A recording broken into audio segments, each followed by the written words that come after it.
থানায় এসে পাখি ধরে আনা হয়। তারপর গেতা নেতাকে ধারালো অস্ত্র দিয়ে ভয় দেখিয়ে বলে, আমার পিঠে যেরকম আঘাত করেছে এইটা দিয়ে আমিও তোকে আঘাত করব।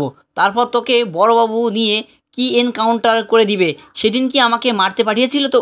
বল, তোর চেলা চামুন্ডরা কিন্তু ভজন নেতির নাম নিয়েছে নাকি তাকে বলে বলছি।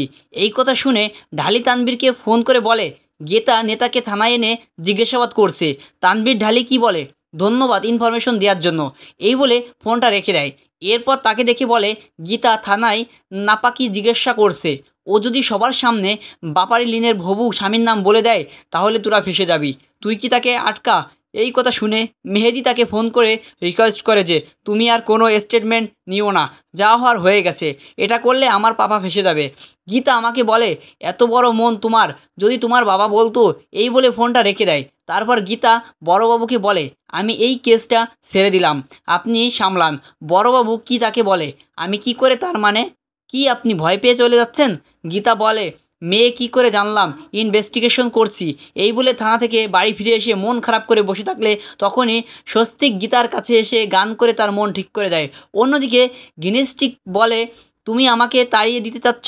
স্বামীকে বলে, বেশ করেছি, তাড়িয়ে দিয়েছি। গিনি বলে, আমি এই সংসারে থাকতে চাই, আমাকে সরিয়ে দিও না, আমি তোমাকে ভালোবাসি সাথী। এই ছিল আজকের আপডেটটি। যদি আমাদের ভিডিওটিগুলো ভালো লাগে তাহলে অবশ্যই কিন্তু আপনারা আমার চ্যানেলটি সাবস্ক্রাইব করবেন।